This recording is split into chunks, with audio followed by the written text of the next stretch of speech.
Soyez bénis.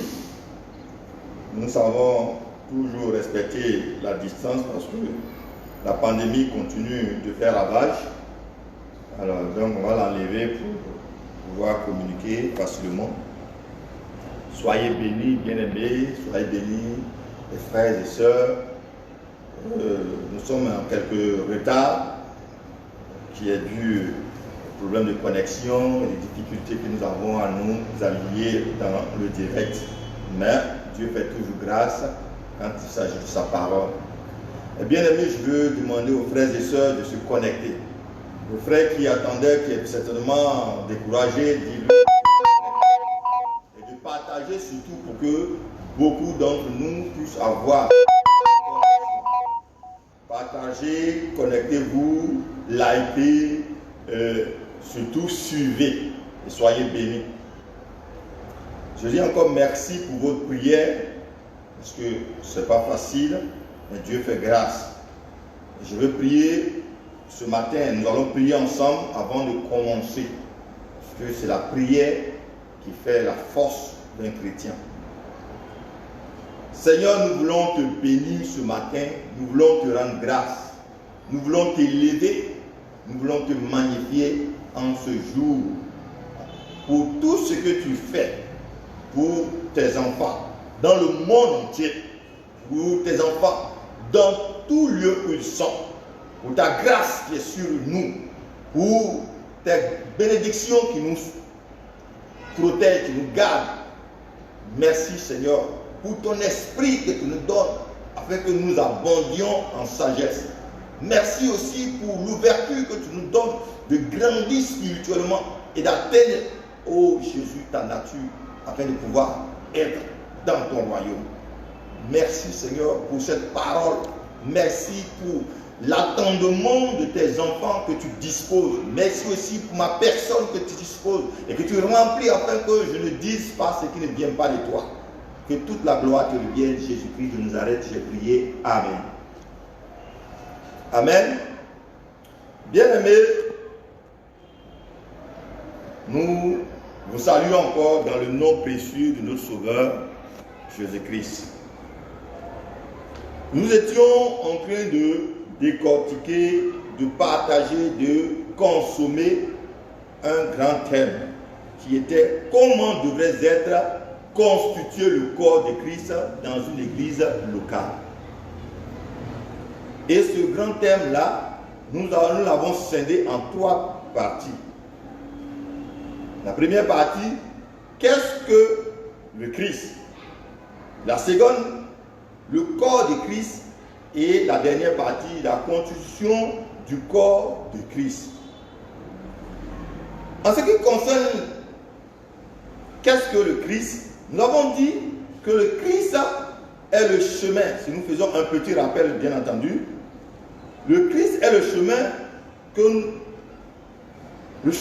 l'ouverture que Dieu fait à l'homme pour débloquer son processus, pour permettre à l'homme de poursuivre son accroissement et son accomplissement en l'homme parfait, selon Jésus-Christ, qui est l'image de Dieu sur la terre. Christ, c'est Emmanuel. Dieu est avec nous, les hommes. Dieu est descendu parmi nous, les hommes. Christ aussi, c'est la nature de Dieu. C'est une dimension, c'est la puissance de Dieu manifestée pour sauver ceux qui croient. C'est pourquoi on l'appelle le Messie. Christ est aussi la puissance qui génère 7 esprits. L'esprit de Dieu ou 7 églises dont parle Apocalypse 1, 2 et 3. C'est la puissance du Saint-Esprit. Alors on dirait que Christ, c'est la manifestation de la puissance, de l'autorité. La manifestation de la révélation des mystères. C'est aussi la manifestation de la vérité. Christ est enfin la matérialisation de l'omnipotence, de l'omniprésence et de l'omniscience de Dieu parmi son peuple. La matérialisation de ces 3 grandes puissances de Dieu parmi son peuple. alors on dira que Christ est donc le règne de Dieu parmi son peuple. Or, quand Christ règne, les démons tremblent. Voilà un peu l'idée que nous avons de Christ.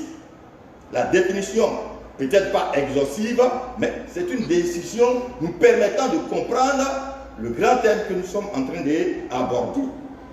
Alors, lorsque nous avons une idée rappelée de Christ, cela nous permet d'enjamber le thème de ce matin, qui est le corps de Christ. Alors donc, pour enjamber, pour rentrer dans le vif de ce thème-là, qui est le corps de Christ, le thème de ce matin, nous allons nous donner une anecdote. C'est un témoignage d'un frère. Nous parlons du corps de Christ. Alors, c'était un frère qui était puissamment utilisé par Dieu. Au point que, et c'est un prophète, hein, il est puissamment utilisé par Dieu. Et quand il était à l'église, quand il venait à l'église, tout le monde avait peur. Et la peur, la crainte était quoi? C'était que chaque jour qu'il y avait culte et que ce frère était là, tout ce que vous avez fait à la maison, lui révélait ça. Dans les moindres détails. Donc chacun venait à l'église avec une certaine crainte. Parce que quand tu arrives, il va te dire, mon frère, tu étais ici dans tel maquis, tu étais là, tu étais ceci, tu as fait cela, tu as fait ceci. Et tout ce que l'église faisait qui était caché, était révélé. C'était l'omniprésence de Dieu qui était manifestée. Et un jour va arriver, l'homme de Dieu, comme moi par exemple, avait commis des actes dans l'église qui n'étaient pas normaux. Lui se relève et s'était amouraché avec 3 femmes de l'église à qui il les avait promis le mariage. Et malheureusement, il était allé avec eux, avec ces femmes-là. Et ce jour-là, l'homme de Dieu, le serviteur, et il n'était pas loin, il n'était pas il n'était pas pasteur, il n'était même pas lévite, il était dans le peuple, mais Dieu l'utilisait puissamment. Et ce jour-là, il se lève, l'Esprit de Dieu le remplit, il se lève et dit non, c'est pas normal, c'est pas, il commence à manifester le Saint-Esprit et il va parler publiquement de ce que l'homme de Dieu avait fait. Et devant tout le monde, voilà l'homme de Dieu, voilà ce que le Saint-Esprit dit. Telle fille, venez ici, telle fille, venez là, telle dame, venez là. Les 3 dames sont venues, il a expliqué ce qui s'est passé et ce que l'homme de Dieu avait dit. Et les choses ont été faites comme ça. Et les anciens de l'église étaient obligés d'appeler l'hierarchie. Et bon, on a soumis le pasteur à une sanction. Et voilà comme ça. Plus tard, quelque temps après, l'homme de Dieu qui vraiment aimait Dieu s'est repenti et Dieu l'a repositionné. Et donc, dans l'église, il y avait cette crainte-là. Mais aujourd'hui, les gens viennent comme ils veulent, aucune crainte. Personne. Parce qu'il n'y a plus cette flamme-là. C'est pourquoi nous parlons du corps de Christ ce matin. Est-ce que le corps de Christ est réellement constitué à pouvoir instaurer cette dimension de la présence de Dieu? Il est donc inadmissible que quelqu'un vienne à l'église et ne soit pas frappé d'une petite crainte de Dieu. Ce n'est pas normal. Ou encore, il est inconcevable qu'une personne vienne à l'église chercher solution à son problème et ressorte de l'église sans avoir obtenu solution à son problème. C'est pas normal. C'est pas normal. Qu'est-ce que Dieu ne peut pas solutionner? Ce Dieu qui a dit, venez à moi, vous qui êtes fatigués, chargés, je vous donnerai du repos. Si aujourd'hui on vient encore, on n'a plus de repos dans la maison de Dieu, où voulez-vous que nous partions maintenant? Cela nous demande de nous poser des questions. Car notre Dieu, ou le Christ, ne défaillit point, il ne faiblit point, il est toujours le même, avec la même puissance, avec la même autorité, avec la même domination, avec la même omniprésence, omniscience et omnipotence. Il est le même. Alors, est-ce que nous l'avons constitué réellement? Est-ce que nous savons ce que c'est que le corps de Christ? C'est ce qui va nous amener à la réflexion sur le thème le corps de Christ. Alors, pour ce thème, le corps de Christ, nous allons lire quelques versets qui vont nous donner une idée du corps de Christ. Nous allons lire Éphésiens 5, oui, versets 23 à 25. Éphésiens 5, versets 23 à 25. Chose pour comprendre la définition ou ce que c'est que le corps de Christ. La Bible dit à cet effet, je lis la parole de Dieu, car le mari est le chef de la femme, comme Christ est le chef de l'Église, qui est son corps, et donc il est le sauveur. Or, de même que l'Église est soumise à Christ, les femmes aussi doivent l'être à leur mari de toutes choses. Donc, l'Église devrait être soumise à Christ de toutes choses. Marie, aimez vos femmes comme Christ a aimé l'Église et s'est livré lui-même pour elle. Donc Jésus-Christ s'est livré pour l'Église, qui est son corps et qui devrait être soumise, oui, je parle de l'Église, qui devrait être soumise à Jésus de toutes choses. On ne devrait rien faire en l'Église sans que Dieu ne nous donne la permission. Mais hélas, donc le corps de Christ ici, c'est l'Église. Nous partons au deuxième texte. Éphésiens 3, versets 3 à 6. C'est par révélation que j'ai eu connaissance du ministère sur lequel je viens d'écrire un peu de mots. Un peu de mots. En les lisant, vous pouvez vous représenter l'intelligence que j'ai du mystère de Christ. Il n'a pas été manifesté aux fils des hommes dans les autres générations, comme il a été révélé maintenant par l'Esprit aux apôtres et prophètes de Christ. Ce mystère, c'est que les païens sont cohéritiers, formant un même corps et participant à la même promesse en Jésus-Christ. Vous voyez que Paul parle des prophètes et des apôtres de Christ. Mais maintenant, on vient en bas ici, au verset 6 là, il dit les promesses de Jésus-Christ. Donc, on a vu se disloquer ce nom, Jésus et Christ. Qu'est-ce qu'on peut entendre par là? Christ, ça c'est la dimension. Mais l'homme en qui il y avait cette dimension qui s'est crucifié, c'est Jésus-Christ. C'est pourquoi quand vous lisez les 4 évangiles, on commence d'abord par Jésus-Christ, par la révélation, et l'histoire vécue, c'est Jésus, dans les 4 évangiles. Ce n'est qu'avec les actes des apôtres qu'on commence à voir Christ. Vous voyez? Donc Christ c'est la dimension, et Jésus c'est la personne dans laquelle il y avait cette dimension. Ça c'était une parenthèse. Alors ici, nous parlons du corps de Christ. Et le corps de Christ ici, on nous dit que les païens sont participants, sont cohéritiers, formant un même corps. Les participants, les païens sont rentrés dans le corps de Jésus-Christ, dans le corps de Christ. Donc, alors, ici, nous voyons que le corps de Christ commence à s'élargir. Au départ, c'était l'église locale. Maintenant, ça devient plus élargi. Voyez-vous? Donc le corps de Christ s'élargit à une dimension macro. Et nous allons lire encore un autre verset pour conclure ce que c'est que le corps de Christ.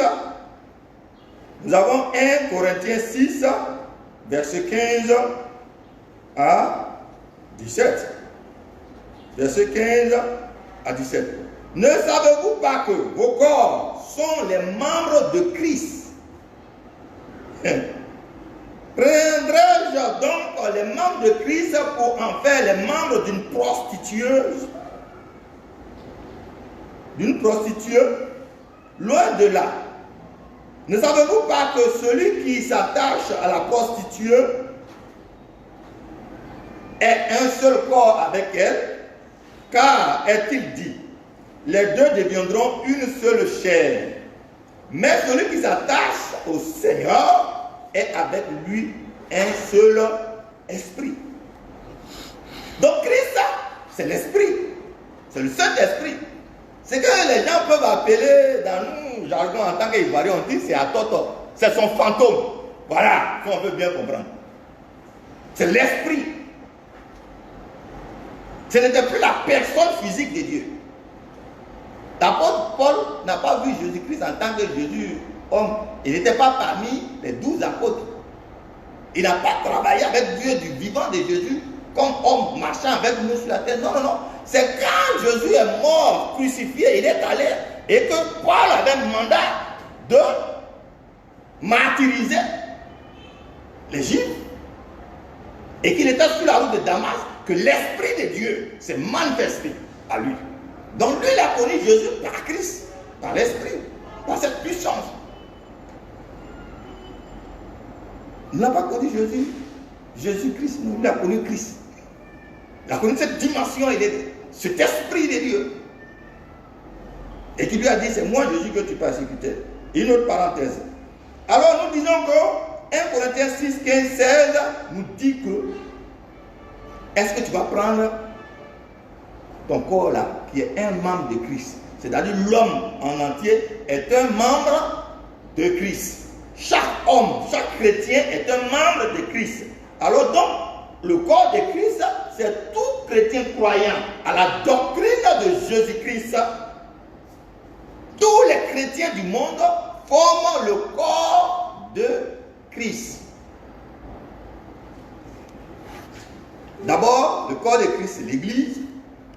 Encore plus élargi, tous les chrétiens de cette nation.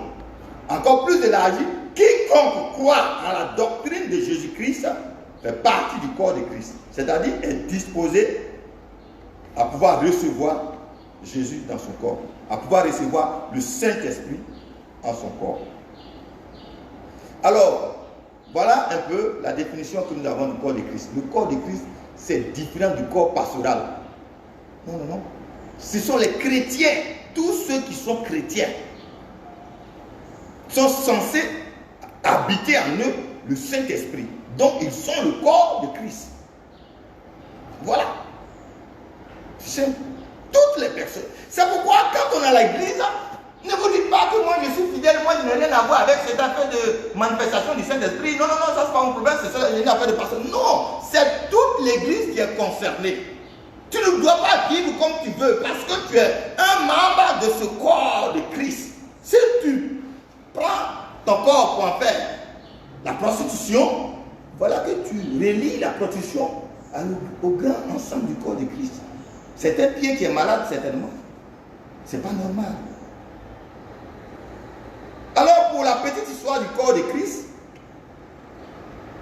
nous avons cette histoire dans Hébreux 10, verset 5. La petite histoire du corps de Christ se trouve dans Hébreux 10, verset 5. Et nous allons lire ce passage-là. Il dit, c'est pourquoi Christ vint entrant dans le monde, dit, tu n'as voulu ni sacrifice ni offrande, mais tu m'as formé un corps. C'était le premier corps. Jésus-Christ de Nazareth. Jésus, fils de Marie. Marie, fiancée de Joseph. Joseph, lequel? Joseph est de la descendance de David. Cette précision est très importante. Alors pour la petite histoire du corps de Christ, le corps de Christ ou le corps du Saint-Esprit ou encore le corps de l'Esprit de Dieu était c'était Jésus-Christ de Nazareth, le seul qui habitait Dieu en lui dans sa plénitude. Donc c'était ce corps-là que Dieu avait choisi pour mettre son esprit dedans. Mais quand il est mort sur la croix et enseveli, ce corps est mort à la croix et enseveli. C'était comme il venait de s'aimer le Saint-Esprit dans la terre. Et donc, par cette sémence-là, il a rendu le Saint-Esprit prolifique. Je ne sais pas si on se comprend. Il meurt à la croix. Il est enseveli. Pour semer le Saint-Esprit et pour le rendre prolifique. On prend l'exemple du grain d'arachide. Celui qui connaît l'arachide, les anglophones l'appellent groundnut. L'arachide, quand on le sème dans la terre, après, il produit beaucoup d'autres grains d'arachide, de la même nature. C'est comme ça, Jésus va être enseveli. Il a sémé le Saint-Esprit pour que le Saint-Esprit soit multiplié. Soit multiplié et soit capable d'habiter en plusieurs à la fois. Et ça ne manquera pas. Personne ne va dire que j'ai manqué de l'Esprit de Dieu alors que je me suis sanctifié. Non, non, non, ça n'existe pas. Il a rendu le Saint-Esprit prolifique. Et la quantité est énorme à pouvoir habiter toute personne de ce disposant. Et donc le corps de Christ, c'est un corps humain dans lequel Dieu manifeste sa puissance. Dieu manifeste sa présence. Dieu manifeste sa présence selon la mesure qu'il veut. Soit dans la plénitude, dans la totalité, ou par une mesure. Qu'on peut appeler l'onction, certainement. Selon le bon vouloir de Jésus-Christ lui-même. C'est donc la maison de Dieu, ou encore on appelle le temple de Dieu, ou le temple du Saint-Esprit. C'est l'Église. C'est l'ensemble de tous les chrétiens sanctifiés que Dieu, en qui Dieu se manifeste par un don ou par un ministère.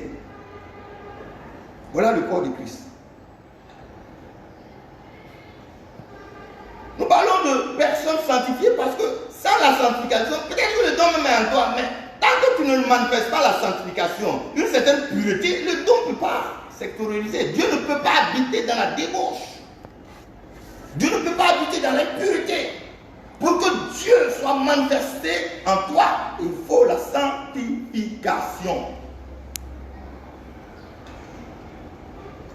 Voilà, il faut la sanctification.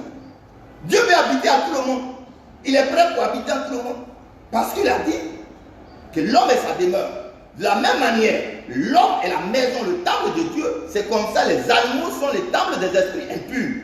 C'est pourquoi on pouvait dire à Job, va dans les lieux arides, dans la forêt. C'est là-bas sont les esprits impurs. Les animaux sont censés habiter les esprits impurs. C'est leur domaine, c'est leur maison.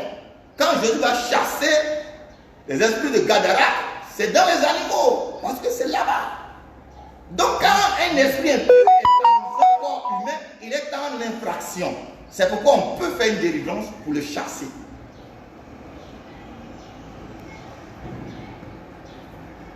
Donc, voilà le Saint-Esprit, le corps de Christ. En vérité, tout fidèle, oui, tout fidèle chrétien est une demeure propice du Seigneur. Est une demeure propice du Saint-Esprit. Quand vous lisez souvent la Bible et que vous voyez le Seigneur, on parle du Saint-Esprit. Par moment, on parle de Jésus. Mais par moment, on parle du Saint-Esprit. C'est lui le Seigneur. C'est lui le directeur. C'est lui le maître du chef-d'œuvre, de l'œuvre de Dieu. Mais c'est dans la sanctification qu'on devient agréable à Dieu pour qu'il choisisse de se manifester en nous. Sinon, nous sommes là. Nous sommes propices. Nous sommes... Voilà. Mais tant que nous ne faisons pas sur nous un effort, on pense que, voilà, c'est une affaire des autres. Nous sommes le corps du Christ. Alors le corps de Christ est présenté en 3 catégories. Il y a la première, la plus grande, la plus élevée. La première, la plus grande élevée partie du corps de Christ, ce sont les sacrificateurs. Ceux qui ont les ministères. Un ministère, c'est quelqu'un qui reçoit un ordre de Dieu à exécuter, une charge à exécuter, suivi d'un portefeuille ministériel qui sont les faveurs que Dieu accorde à ce ministère. Les dons que Dieu accorde à ce ministère. Et les Lévites sont ceux qui ont ministère et dons, ou dons. Ce sont les Lévites. Les Lévites, c'est ceux qui accompagnent le ministre. Ce sont les collaborateurs du ministre. Tu peux être quelqu'un qui est un ministre de Dieu, mais dans une église, tu es un collaborateur d'un sacrificateur, du leader. Donc, on vous appelle les Lévites. Il y en a qui ont simplement des dons, qui sont dans le peuple, mais ils ont le don. Ça, ils sont dans le premier groupe, dans le deuxième groupe, les Lévites. Et le dernier groupe, ce sont le peuple. Parmi le peuple, il y a des gens qui ont des grands dons, des puissants dons. Il y a des personnes qui vivent une sanctification pas possible et qui manquent de vrais dons. Et ça, le peuple, c'est tout ce monde, les Lévites, les sacrificateurs et le peuple qui forment le corps de Christ. C'est l'image dans l'Ancien Testament du temple de Dieu. On dit qu'il y avait le lieu saint, très saint, oui, qui est le sacrificateur, le lieu saint, les Lévites et le parvis. Ainsi donc, l'ensemble de tous les chrétiens qui manifestent un don du Saint-Esprit forment le corps de Christ. Toutes les personnes manifestant un don forment le corps de Christ. Voilà ce que nous pouvons comprendre du corps de Christ. Et nous ajoutons un dernier exemple du corps de Christ que nous allons lire dans Luc 22. C'est là que nous allons terminer avec ce chapitre, le corps de Christ. Parce que nous croyons que nous avons compris. Alors, le corps de Christ, le corps mémorial de Christ, c'est ce que nous allons le lire tout à l'heure. Luc 22, verset 19. Le corps mémorial de Christ, c'est-à-dire la personne physique de Jésus-Christ qui s'est livré, flagellé pour nous à la croix, nous donnant des blocages au processus d'évolution pour atteindre l'homme parfait. Ce corps de Christ a été symbolisé et devra être pris à la mémoire de Jésus-Christ lorsque nous nous rassemblons dans une assemblée chrétienne. Alors il dit à cet effet, Luc 22, 19, il prit du pain et après avoir rendu grâce, il le rompit et le leur donna en disant, ceci est mon corps qui est donné pour vous. Faites ceci en mémoire de moi. Donc Jésus-Christ qui est vécu selon la volonté de Dieu, qui a atteint la dimension Christ et qui a ouvert, qui a rendu proliférique la nature Christ, l'Esprit de Dieu, avec un corps qui a été flagellé pour nous. Pour symboliser ce corps flagellé pour nous, pour symboliser la sémence qui est mise en terre pour produire l'autre Christ, et nous dit, voilà du pain, vous brisez le pain, vous flagellez le pain et vous le partagez en ma mémoire. Chose pour avoir une semence en nous qui va produire. Voilà les niveaux du corps de Christ. Donc, le corps de Christ, c'est tout chrétien sanctifié, capable de recevoir Dieu. Le corps de Christ, c'est la Sainte Seine que nous prenons en mémoire de Dieu. Soyez bénis. Et voici que nous sommes à la fin de ce direct. Nous allons prier Dieu. Il nous reste le dernier thème. Comment constituer le corps de Christ? La puissance, la manifestation du Saint-Esprit dans une église. Comment on le constitue pour que tout chrétien qui arrive dans une assemblée trouve bien cause de ce pourquoi il est là. Et tout ce qu'il fait dans le secret puisse être révélé afin qu'il ait une crainte sainte de la présence de Dieu. Comment on constitue ce corps-là? C'est ce que nous verrons pour le dernier thème. Concernant le grand thème que nous venons de lire tout à l'heure, nous allons prier. parce que nous ne voulons pas être trop longs. Seigneur, nous voulons te bénir.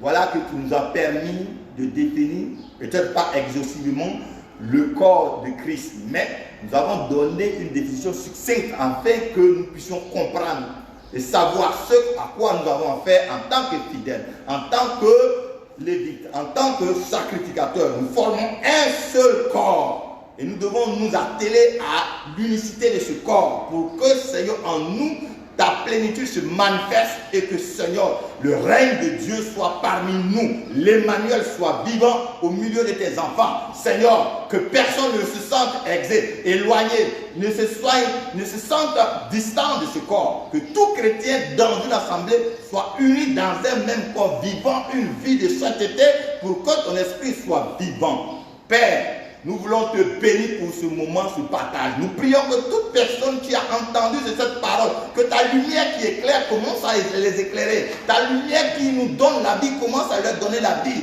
Et que chacun de nous, Seigneur, ait une autre idée du corps de Christ, se manifestant comme un membre de Christ et non un membre de l'esprit contraire. Béni soit ton nom, que toute la gloire te revienne au nom de Jésus. Amen.